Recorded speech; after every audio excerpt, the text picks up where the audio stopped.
तो आपने बहुत अच्छा एक पॉइंट उठाया, फॉरेन पॉलिसीज़। सर आपको तो ये पता ही होगा, बहुत सारी ऐसी कंट्रीज़ है, they are actually liking India's foreign policy since long time, few years back.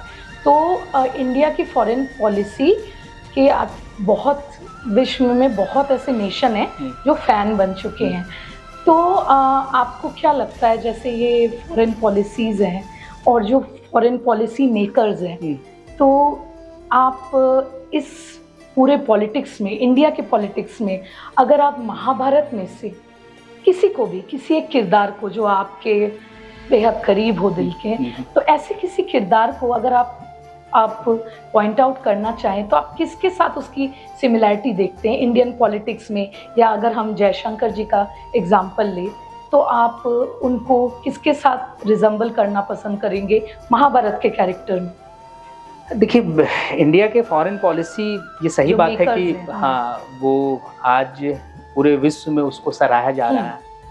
और क्यों सराहा जा रहा है और इसको कैसे हम महाभारत से कोरिलेट कर सकते हैं, इसका आपको हम एग्जाम्पल देंगे कि महाभारत में एक दो तरह की फिलॉसफी मोटा मोटी आपको हम बताना चाहेंगे। एक फिलॉसफी थी भगवान कृष्ण की और एक फिलॉसफी थी उनके बड़े भाई भगवान बलराम।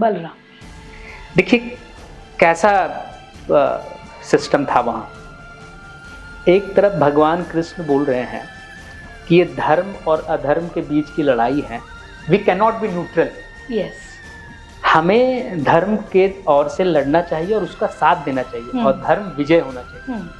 तो भगवान कृष्ण ने चूज किया कि पांडवों की तरफ से हम लड़ेंगे। और बलराम बोल रहे थे यू शुड नॉट इंटरफेयर, क्योंकि इनका ये फैमिली अफेयर है, आपस का मामला। दूसरी तरफ उनके बड़े भाई भगवान बलराम, उनका कहना है कि this is basically a family dispute between two cousin brothers, you should not intervene. Why should you interfere in their war? तुमको भी न्यूट्रल रहना चाहिए। बिल्कुल। तो भगवान बलराम कृष्ण को बताते हैं। तो जब महाभारत का युद्ध हो रहा था तो पूरी तरीके से भगवान बलराम तटस्थ थे, वो तीर्थ यात्रा पे चले गए। बोले कि हम ये युद्ध नहीं देखना चाहते हैं और हम इसमें पार्टिसिपेट नहीं, विरोध किया उन्होंने। तो कहीं ना कहीं इंडिया का जो नॉन अलाइनमेंट का जो फिलॉसफी है, जो स्टार्ट तो हुआ था दूसरे रीजन से, लेकिन आज वो कहीं ना कहीं भगवान कृष्ण का रोल ना प्ले करके भगवान बलराम का कर रहे हैं कि हमें किसी से मतलब नहीं है, आप लोग अपना समझिए। तो ये फिलॉसफी को चेंज करके आपको भगवान कृष्ण का फिलॉसफी फॉलो करना होगा। हम ये नहीं बोल रहे हैं कि इंडिया रसिया यूक्रेन वॉर को रोक देगा, इजराइल गाजा वॉर को रोक देगा, लेकिन इंडिया एक बहुत इंपॉर्टेंट इंटरनेशनल प्लेयर है और India wants to get permanent membership in United Nation Security council.